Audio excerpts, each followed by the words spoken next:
Per usual, everything on this channel is for educational purposes only and is not intended as financial advice. It's Macro Monday. Let's take a look at the legacy side of the equation today, starting with the usual CoinShares flows report. This includes all of crypto globally, not just Bitcoin and ETH on the US side of things, which I tend to focus on. And last week was a slightly positive week. Big outflows for Solana on a relative basis. Negative 34, I think it was. Negative 39 for Solana. On the week, 34 negative month to date. But overall, not much going on. And probably not much going on this week into post whatever JPow says at Jackson Hole. People are still coming back from vacation and or on vacation. Seasonally, it's just a weaker time to expect much of anything. Bitcoin price action still chop ranging. Nothing really exciting in either direction. I mentioned yesterday, I like anything above the 8-hour cloud. If we can get above the 8-hour cloud with a close, that is a good sign for potential ultra low time frame, low percentage move higher. But as we stand here, it's a nothing burger.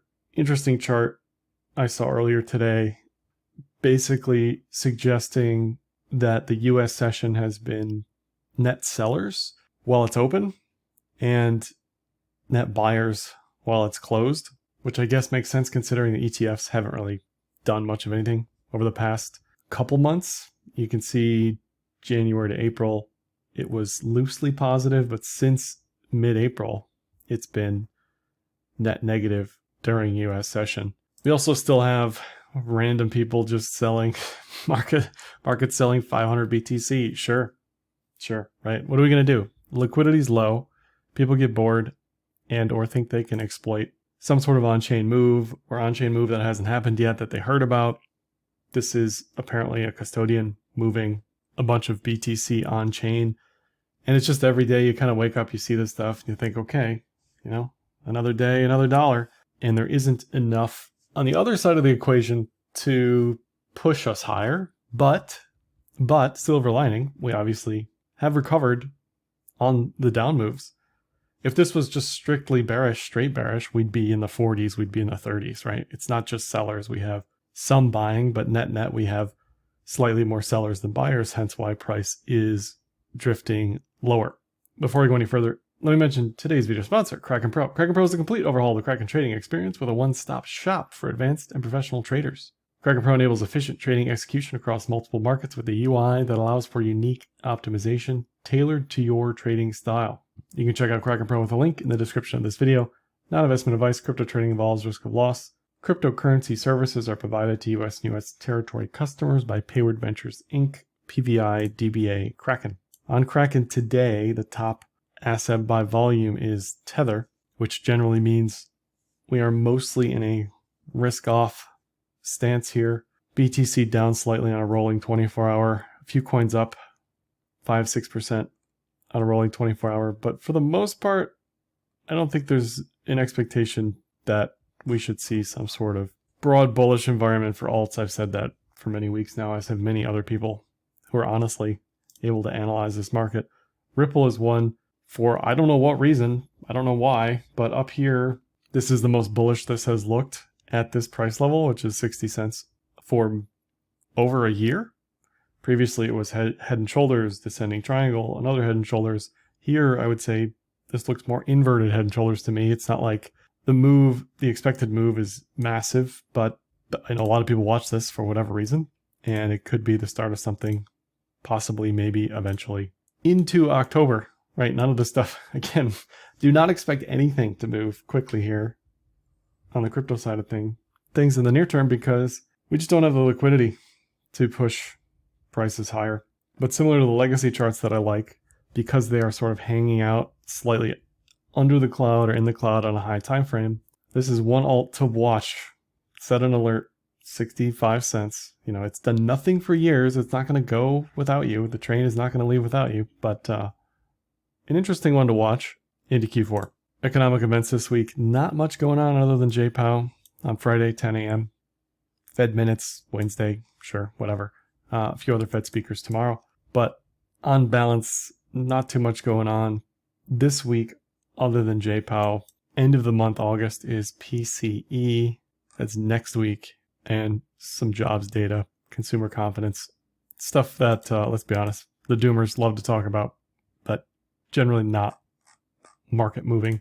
CME FedWatch currently expects a 100% chance of at least a 25 basis point cut in September.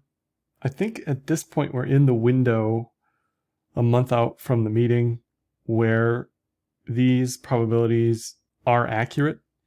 We'll see if they shift Friday and we magically get some expectation of no cut. But as we stand here today, there is a 100% chance of a cut in September. So take that for what you will. Beyond that, it's more of a crapshoot. Obviously, we have the election in November. But you got to think they were behind potentially coming into August because there's no meeting in August. And then there's no meeting in October. So do they really want to wait until the day after the election to cut at all? To me, it would make more sense for normalization cuts to begin September 18th, a month from now, just because they have no meeting before that and no meeting after that until November. Kind of bizarre the way the schedule is set up, but that's the way it is. GDP also hinting at the weaker side of estimates, still at 2%.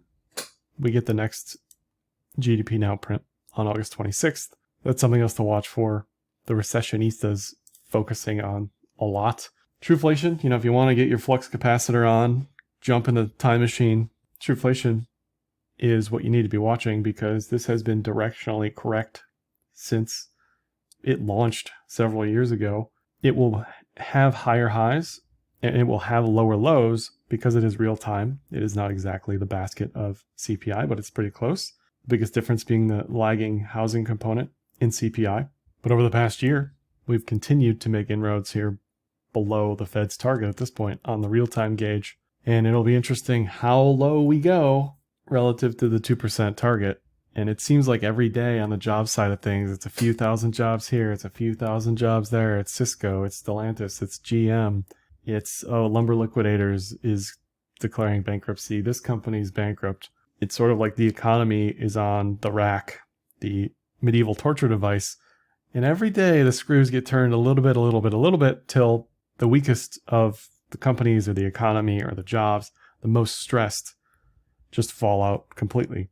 And that's the intended effect of rates being as high as they are for as long as they are.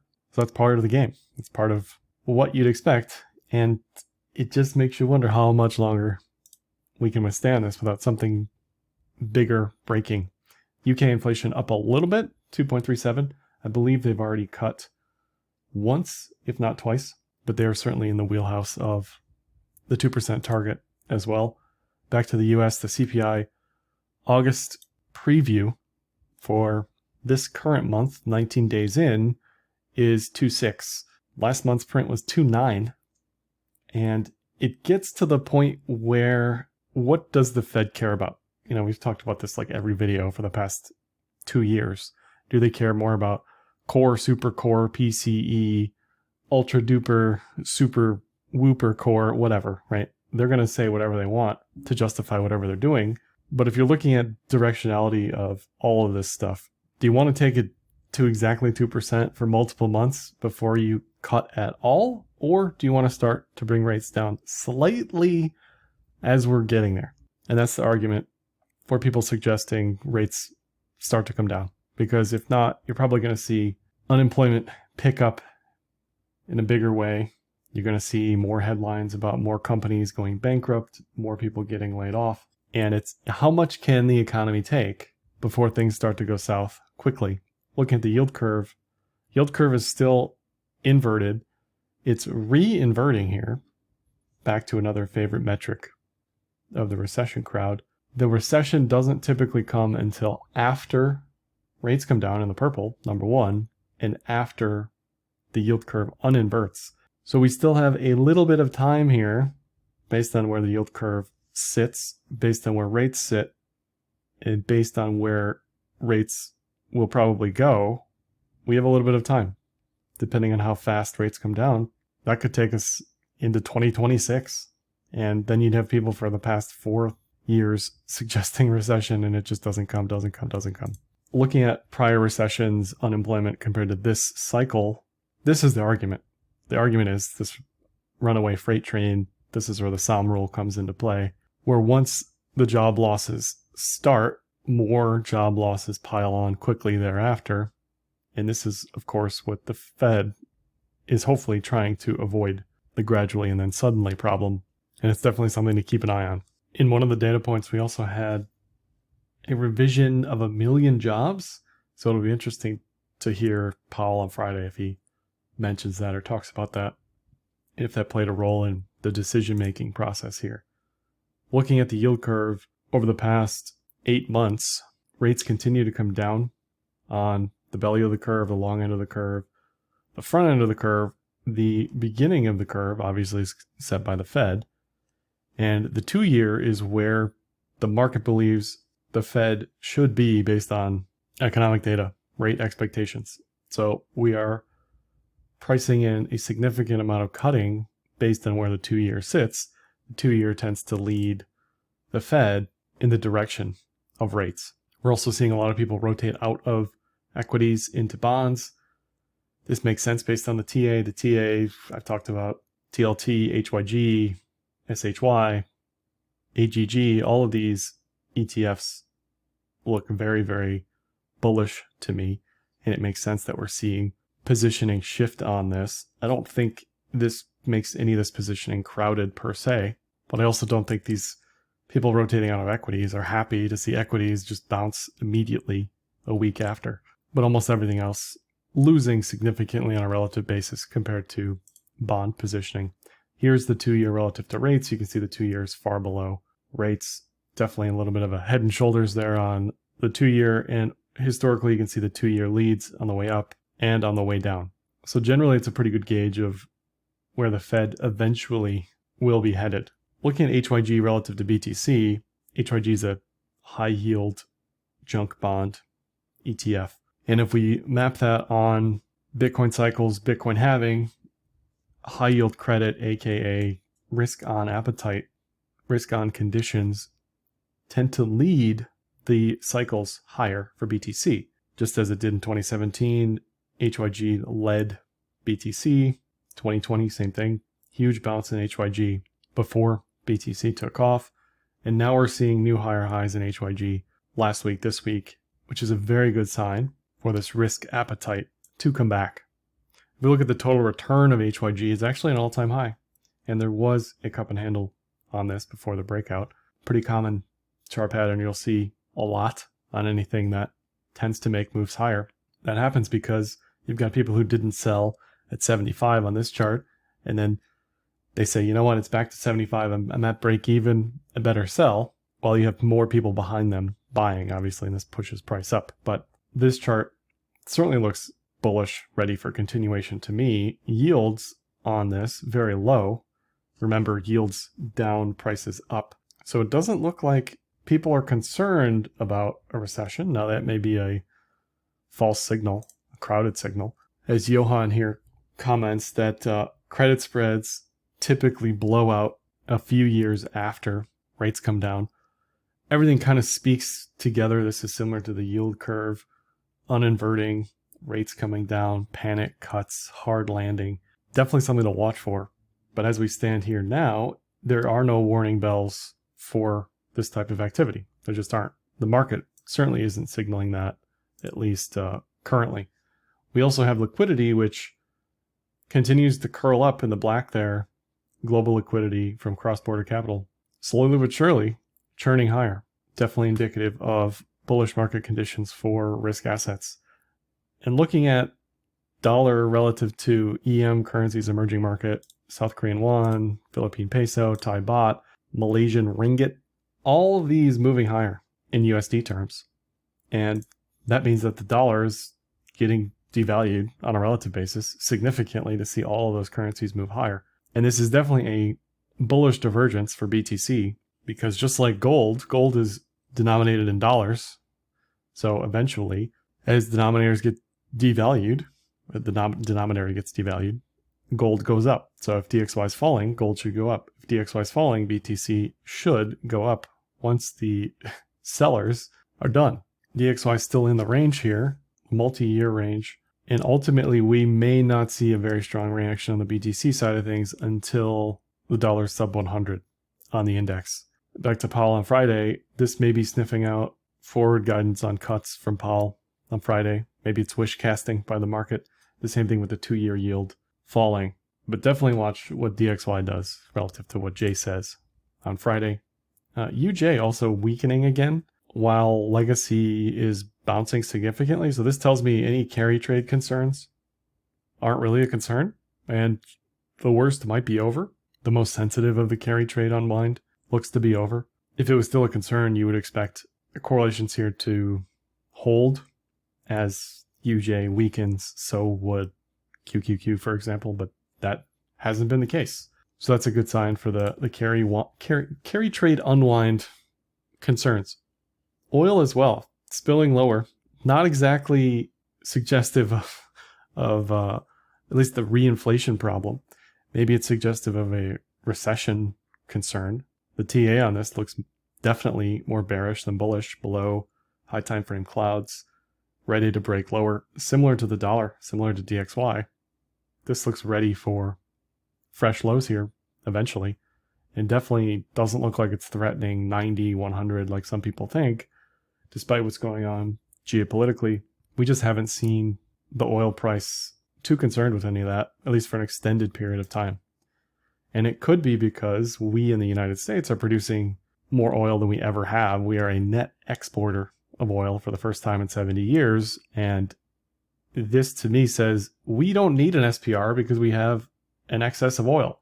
If we ever needed more for the SPR, in the SPR, or for a time in which we would need an SPR, we have plenty of oil, right? We're exporters of oil here. Trump is saying he wants to drill, baby, drill. Based on this, we are already drilling. We're drilling a lot. So how much lower do you want oil to go? Because the demand side of the equation doesn't seem to be able to keep up looking at price. We also have US gas prices pretty range bound here, around 340, 350, 360 over the past several months. We didn't really see a summer jump here in gas prices. Maybe something to watch after Labor Day into the winter months, what happens with gas prices there. But so far so good with the massaging of the SPR, if you will, being able to keep oil prices relatively in line. And on an inflation adjusted basis, I don't have the exact number, but this is still pretty low on an inflation adjusted basis post-COVID. So we aren't really seeing energy concerns for the inflation part of the equation. Mike McGloin also posted this chart about crude oil relative to bond yields, similar to DXY relative to bond yield, or relative to crude oil. If you think yields are going lower, the dollar's going lower, that probably means oil also going lower. They tend to be pretty correlated. So again, I don't see an inflation concern on the energy side of things. XLE, the energy sector ETF, still looks like an ascending triangle to me. Still looks fine above the weekly cloud. I don't know what it's going to mean for XLE if oil breaks 74, sub 70. But based on where this sits on the chart, it still looks pretty good. The other commodities, gold, 2,500 all-time highs, still looks fine. Cloud's liked it for a good long while here since July. This has had a rising inverted head and shoulders for a couple months now. So 2,600, 2,700, certainly in the cards. It's got a target on the decade-long cup and handle that's much higher than that. And this is what you'd expect with rates coming down, real rates coming down, and dollar value going down on a relative basis. BTC tends to follow gold, tends to lag gold by about 3 months. Silver, to me, I think you just have to be a masochist to trade silver. It looks fine. It looks okay. Gold, clearly stronger than silver, so I don't know why you'd even bother playing around with silver. Some of the miners, WPM, still looks fine. Still has plenty of room for higher based on technicals. AEM, another gold miner, also looks maybe too hot up here. A little bit of a rising wedge with a bear div. Great breakout on the weekly. Long gone at this point, but this is why you watch stuff. You stalk these charts for weeks and weeks and weeks and wait for something like this. Multi-shouldered, inverted head and shoulder breakout. Quite a move on that already. GDX, very similar to the AEM chart. This is the gold miners ETF. Multi-shouldered, inverted head and shoulders breakout. Looks like it has more room then probably AEM in the near term. But AEM probably continues to run. It's just definitely overbought here. There's no question about that. So as far as the indices are concerned, they still look great. They take a beating and keep on ticking. What's that saying? Take a lick and keep on ticking. Almost retraced the entire move lower. For a little while there, I thought we might get an inverted head and shoulders with the right shoulder to be formed, but it looks like we're just going. Cloud hasn't quite given it its blessing again because of the TK cross. So if this does get a low down to the cloud somewhere around 54.50 or something like that, at that point you'd probably get the TK cross, and that would signal bullish continuation, higher highs. But this looks excellent. There's no doubt about it. Looking at positioning though from CMR, ideally you want commercials in the red. Long, you want large spec and small spec, short.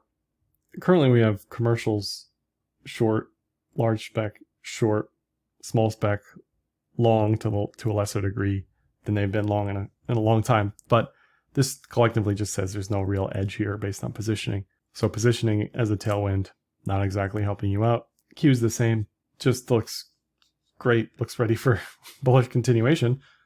Based on the trend here, the cloud is resetting.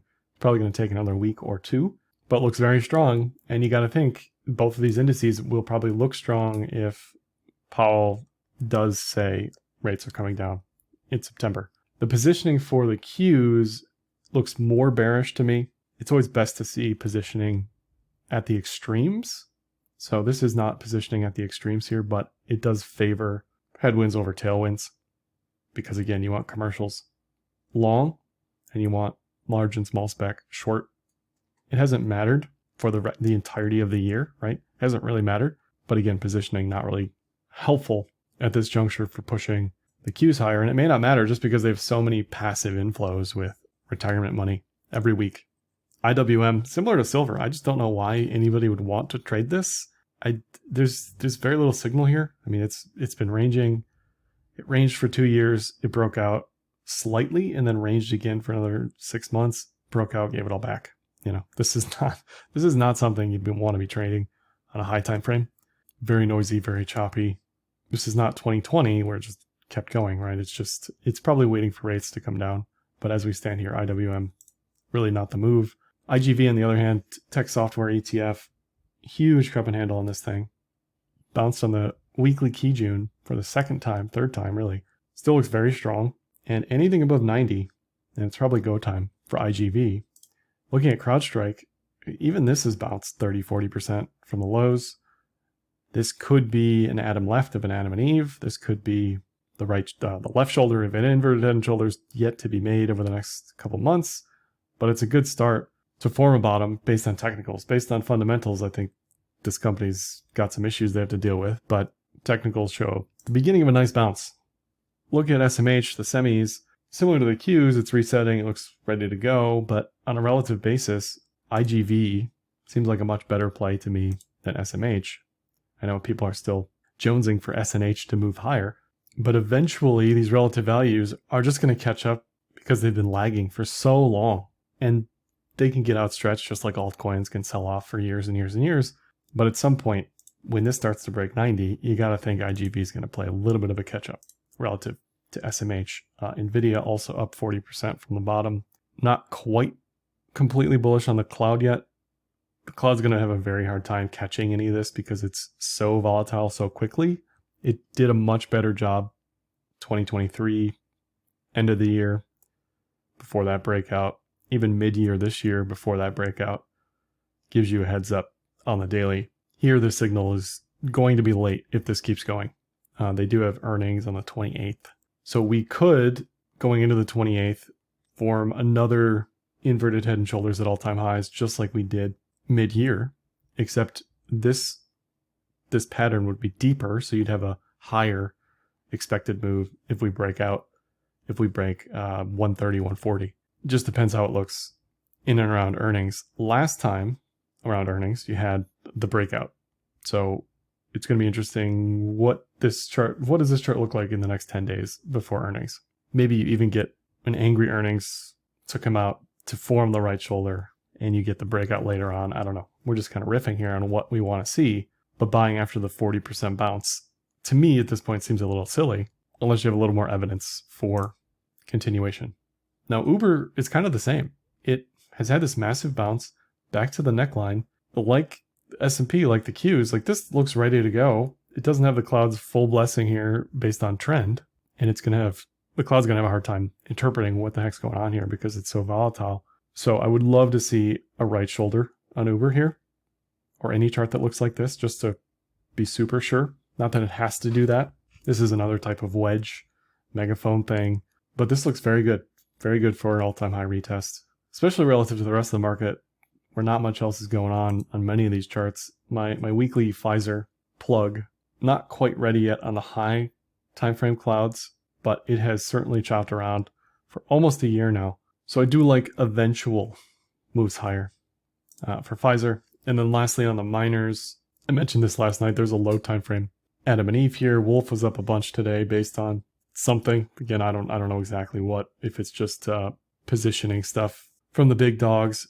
But if we bust out the old pitchfork on WGMI, it has acted as a pretty nice range for an oscillation of buying and selling, suggestive of where to pay attention.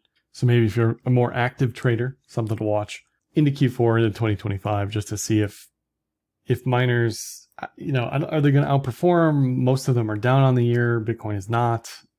It's tough because you have to be very, very strict with trading these if you want to consistently make money, because the buy and hold hasn't quite worked out for most of them over the past year. So all in all, we're waiting on JPow to see what he says on Friday. And I would definitely expect some sort of market reaction up or down during and after his press conference. That's all I have for this one. Like, dislike, comment, share, subscribe, and happy trading.